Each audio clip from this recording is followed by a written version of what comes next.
కొబ్బరి నూనె మనందరం రెగ్యులర్గా వాడుతుంటాం.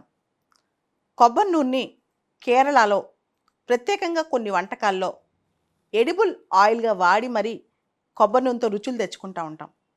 అంతేకాదు కొబ్బరి నూనె అనేది రకరకాల వంటల్లో కూడా వాడుతూ ఉంటాం. దాంతోపాటు ప్రతిరోజు నిద్ర లేవగానే పాత రోజుల్లో అయితే కొబ్బరి నూనె తలకు రాసుకోవాల్సిందే. కొన్ని సందర్భాల్లో ఒంటికి కూడా రాసుకుంటుంటాం.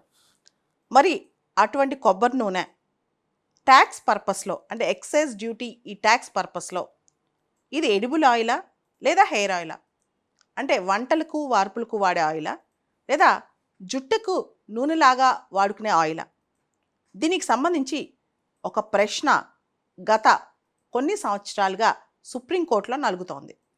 15 సంవత్సరాల నుంచి అయితే ఈ కేసు పెండింగ్లో ఉంది. మరి సుప్రీంకోర్టు ఏం జడ్జిమెంట్ ఇచ్చింది ఒకసారి చూద్దాం. దీనికి ముందు దీని బ్యాక్గ్రౌండ్ స్టోరీ కూడా చూద్దాం.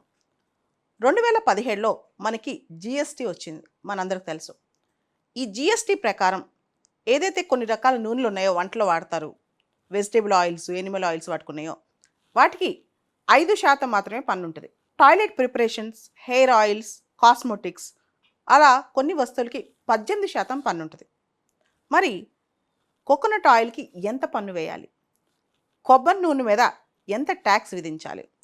అసలు జిఎస్టీ అనేది రాకముందు కూడా భారతదేశంలో కోకోనట్ ఆయిల్ గురించి చాలా చర్చ ఉందన్నమాట. ముఖ్యంగా ఎక్సైజ్ టారిఫ్ యాక్ట్ 1985 దానికి వచ్చిన సవరణ 2005 ప్రకారం ఈ కోకోనట్ ఆయిల్ ఏదైతే వంటలకు వాడతారో దానికైతే 8%, ఏదైతే హెయిర్ ఆయిల్గా వాడతారో దానికైతే 16% పన్ను విధించేవాళ్ళు. ఆ తర్వాత central board of excise and customs వాళ్ళు జూన్ 2009లో కోకోనట్ ఆయిల్ని హెయిర్ ఆయిల్గా క్లాసిఫై చేసి ఒక నోటిఫికేషన్ ఇచ్చి, ఒక సర్క్యులర్ ఇచ్చి 16% పన్ను వసూలు చేయడం మొదలెట్టారు. ఆ తర్వాత కోర్టులు, ఇతర ట్రిబ్యునల్స్ ఈ సర్క్యులర్ని తప్పు పట్టడంతో central board of excise and customs వాళ్ళు ఈ క్లాసిఫికేషన్, ఈ సర్క్యులర్ని వెనక్కి తీసుకున్నారనమాట. అయినా ఈ ప్రశ్న మాత్రం పోలేదు. ముఖ్యంగా జిఎస్టీ రెజిమ్లో, అంటే జిఎస్టీ వచ్చిన తర్వాత దీన్ని ఎడిబుల్ ఆయిల్గా క్లాసిఫై చేయాలా, హెయిర్ ఆయిల్గా క్లాసిఫై చేయాలని చెప్పి దీనికి సంబంధించి 2008లో సుప్రీంకోర్టులో ఒక జడ్జిమెంట్ వచ్చింది. ఇది ఒక స్ప్లిట్ వర్డిక్ట్ అనమాట. అంటే జడ్జిలు ఇద్దరు వేరువేరుగా జడ్జిమెంట్ ఇచ్చారు. జస్టిస్ రంజన్ గొగోయ్ ఒక రకంగాను, జస్టిస్ భానుమతి ఇంకొక రకంగాను జడ్జిమెంట్ ఇచ్చారు. జస్టిస్ రంజన్ గొగోయ్ ఏమన్నారంటే, ప్యాకేజ్ సైజ్, ఏ ప్యాకేజ్ చేసాం, ఎలా సైజులో చేసాం, ఎలా సైజులో అమ్ముతున్నారు, ఇవన్నీ పక్కన పెట్టి కోకోనట్ ఆయిల్ని ఎడిబుల్ ఆయిల్గానే చూడాలి అని చెప్పారు. ఎడిబుల్ అంటే వంటలకి, వార్పులకి, తినడానికి ఉపయోగపడే ఆయిల్ అని. అయితే జస్టిస్ భానుమతి గారు మాత్రం దీనికి సంబంధించి ఇంకొక మాట చెప్పారు.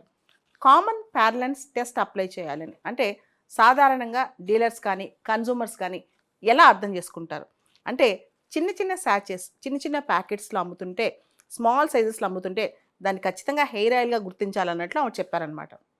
అంటే ఒక జడ్జి ఏమో ఒక పదం చెప్పారు, కోకోనట్ ఆయిల్ ఎలా చెప్పినా ఎవరు చెప్పినా అది ఎడిబుల్ ఆయిలే అని చెప్పి.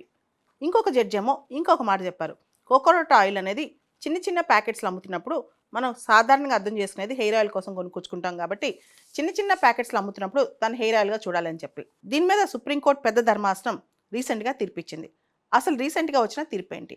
ఈ తీర్పు తెలుసుకునే ముందు మనం ఒక పదం తెలుసుకోవాలి, హెచ్ఎస్ఎన్ కోడ్ అని చెప్పి. హెచ్ఎస్ఎన్ కోడ్ అంటే హార్మనైజ్ సిస్టమ్ ఆఫ్ నామన్క్లేచర్ కోడ్.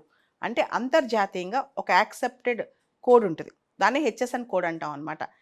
ఏ పదార్థాన్ని ఏ విధంగా క్లాసిఫై చేస్తారు, ఏ విధంగా ఐడెంటిఫై చేస్తారు, ఏ విధంగా నేమ్ చేస్తారని దీన్ని అంతర్జాతీయంగా ఇంక్లూడింగ్ మన జిఎస్టీ వాళ్ళు కూడా దీన్ని యాక్సెప్ట్ చేస్తారనమాట. Naming, classifying and identifying the products అంటాం. హార్మనైజ్ సిస్టమ్ ఆఫ్ నామన్క్లేచర్. నామన్క్లేచర్ అంటే నేమింగ్, అందరూ ఒప్పుకునే ఆ పేరుకి, ఆ పదార్థానికి ఉన్న పేరు అనమాట. రీసెంట్గా కోకోనట్ ఆయిల్, కొబ్బరి నూనె గురించి సుప్రీంకోర్టు ఇచ్చిన జడ్జిమెంట్లో judges, chief justice of India Sanjiv Khanna, justice Sanjay Kumar మరియు జస్టిస్ మహాదేవన్ ఈ ముగ్గురు ఉన్నారనమాట. ఈ కేసులో ప్రత్యేకంగా జడ్జెస్ చెప్పింది ఏంటంటే, ముందుగా అసలు డెఫినేషన్ ఏంటి, ముందుగా అసలు కోకోనట్ ఆయిల్ పైన హెడ్డింగ్ ఏంటి, ఆ హెడ్డింగ్ లా ప్రకారం ఉందా, దాన్ని హెచ్ఎస్ఎన్ నామ్స్ ప్రకారం చూస్తున్నారా? ఖచ్చితంగా మనం హెచ్ఎస్ఎన్ నామ్స్ని కన్సిడర్ చేయాల్సిందే. అంటే హెచ్ఎస్ఎన్ నామ్స్ ఇగ్నోర్ చేసి గూడ్స్ని క్లాసిఫై చేయడానికి వీల్లేదు అని చెప్పి. దాంతోపాటు ఇంతకుముందు జస్టిస్ భానుమతి గారు చెప్పిన కామన్ ప్యారలెన్స్ టెస్ట్ని రిజెక్ట్ చేసింది కోర్టు. అంటే కేవలం చాలామంది చిన్న చిన్న ప్యాక్స్లో అమ్ముతారు కాబట్టి అది హెయిర్ ఆయిల్ అంటాం తప్పు. ఎందుకంటే ఈ మధ్య చాలామంది చాలా ఆయిల్స్ ఫ్రెష్గా ఉంటేనే చిన్న చిన్న ప్యాక్స్లో కొంటారు, లేదా తక్కువ ఖర్చు అయిపోద్దని చెప్పి ముందు చిన్న చిన్నగా కొనుక్కొచ్చుకుంటారు. చిన్నగా అమ్మినంత మాత్రాన, చిన్న సైజు చిన్న ప్యాకెట్స్లో అమ్మినంత మాత్రాన అది కోకోనట్ ఆయిల్ ఏదైతే కన్సంప్షన్కి వాడతారో అది హెయిర్ ఆయిల్ అయిపోదు అని కూడా చెప్పడం జరిగిందనమాట. కేవలం కోకోనట్ ఆయిల్ని తలకు పూసుకుంటారని చెప్పి, లేదా ఇతర కాస్మెటిక్స్లో వాడతారని చెప్పి దాన్ని పూర్తిగా హెయిర్ ఆయిల్ కింద, కాస్మెటిక్ యూజ్ కింద క్రియేట్ చేసి దానిపైన అదనపు పన్ను వేయటం రైట్ కాదని చెప్పి కోర్టు చెప్పిందనమాట. అదేవిధంగా ఎవరైనా ప్యాకేజింగ్ చేసుకుని మేము దీన్ని ప్యూర్గా హెయిర్ ఆయిల్గా వాడుతున్నాము, కాస్మెటిక్ యూజ్లో వాడుతున్నామంటే దానికి మీరు ట్యాక్స్ అదనంగా వేసుకోవచ్చు.